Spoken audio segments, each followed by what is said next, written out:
Well, it had to happen sooner or later. There were 2 good weeks in the first part of December that were in the upper 40s and 50s, and I got a lot done on the boat, but those days are over. You can clearly see that we're now in the deep freeze of winter. In fact, it's a pretty good cold snap, and it's been in the teens and single digits. But while I did have that good weather, I got an awful lot done. I got most of the standing and all of the running rigging off. Some of those lines are going to need some repair, and some of the blocks and that sort of thing are going to need to be lubricated, but I needed to get it off and out of the weather. So I spent the better part of one day just removing everything, trying to keep everything reasonably organized. Any parts that I had that were separated went into Ziploc bags with labels. I took plenty of video and pictures to remind me where everything went. Next, I moved into taking all of the deck hardware off. All the winches, all the blocks. There were also tons of things on the deck, like these little ringlets that held the cover on, as well as brackets for an old ladder that I was going to take off. I've also put a pretty good dent in demolishing the old electrical system. Most of these switches fell apart as I was trying to take them out, so they definitely needed to be replaced. At some point, someone put in a vent into the deck that allowed air to come in for the outboard engine that's fitted inside the boat. I've been told it really isn't necessary for the function of the engine, and it's another place where water can get into the core of the deck, so I'm going to remove it and patch the whole thing up.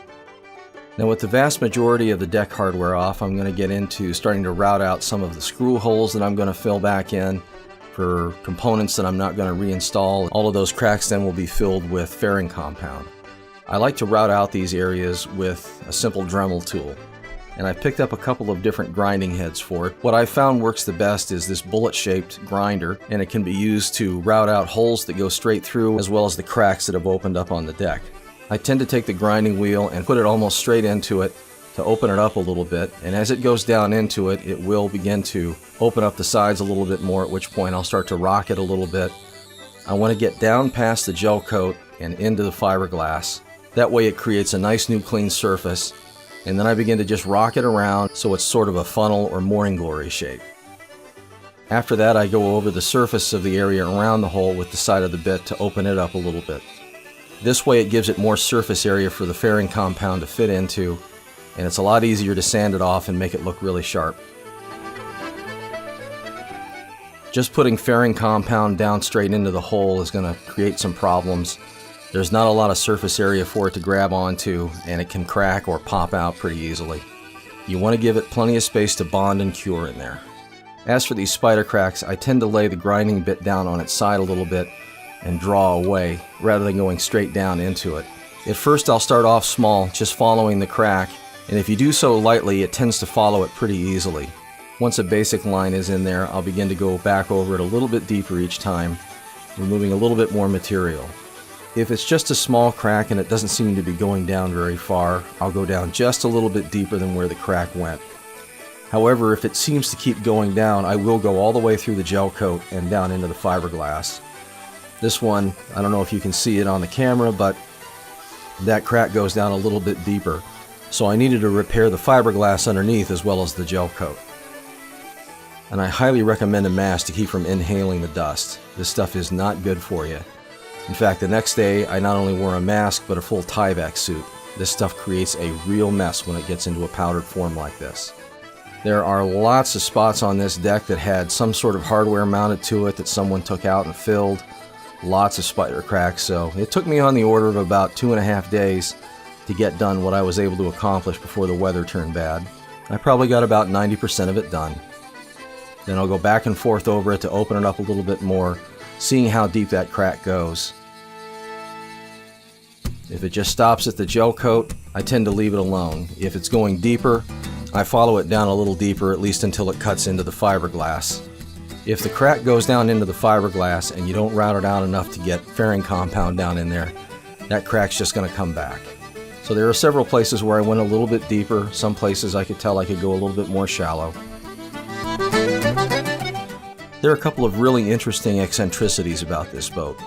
One of the former owners added a tabernacle mast, so it's a lot easier to use this hinge point to put the mast up and back. But they also added a bowsprit. I did find one picture of it from a previous owner that seems to show it pretty clearly, but these boats weren't built originally with that equipment on it. So there are several places where this hardware ducks above the deck. The hardware for the side stays comes up through behind the rub rail and comes up by the tow rail. As you can see, it's created a stress crack right along there, and I'm not entirely sure what to do about this. There's a bolt that goes through it and it's pretty secure, but clearly even a little bit of play created some sort of a crack in there. So for the time being, I'm just going to route it out, fill it up with fairing compound, and sand it off, paint it, and see what happens. The reason this boat has a bowsprit is so that a jib could be mounted on it. As I understand it, this is supposed to help with the weather helm issues that are common with cat boats. On the foredeck, there are 2 tracks with blocks on them so that they can be used to control the jib. If I do put all that back, I'm not going to use the same track and blocks that were on there. So I'm going to route all these screw holes out and fill them. I need to do some more sanding on the deck and around some of the areas that I've routed out. But when the weather turns up nicely, I'll get these cleaned out. I'll be using Jamestown Distributors Total Boat Total Fair fairing compound. There are a lot of reviews on YouTube and elsewhere on the internet, and it seems to be a really good product, so I'm going to give it a try. Before I leave you, I do have one thing I would like some folks' opinion on. Along with all the other woodwork on the boat, the doors to the companionway are going to have to be stripped and refinished. However, one of the previous owners drilled these holes through the companionway doors for ventilation, and I really want to do something about this. As you can see, the starboard door is not in that great a shape on the top. It's got several splinters and cracks in it, as well as brass screws that are holding it together in certain places. Someone also installed some reinforcing bronze plates on the back. My question is what to do about this. Another option was to try and take the doors apart and remove the panels and make new ones myself, drop them in, and even though they'll look different, they will at least match on the left and the right. And my last option was, frankly, just to make the doors completely from scratch. My reservation about that is I would like to try and keep as much of the original wood and components to the boat as I possibly can. So if you have any ideas or suggestions about this, feel free to leave a comment below. I'd love to hear your ideas. I'll be back as soon as I can with another episode. Thanks for watching. Big shout out and thanks to Bill McComiskey for allowing me to use his music on these podcasts. You can check out his work on iTunes.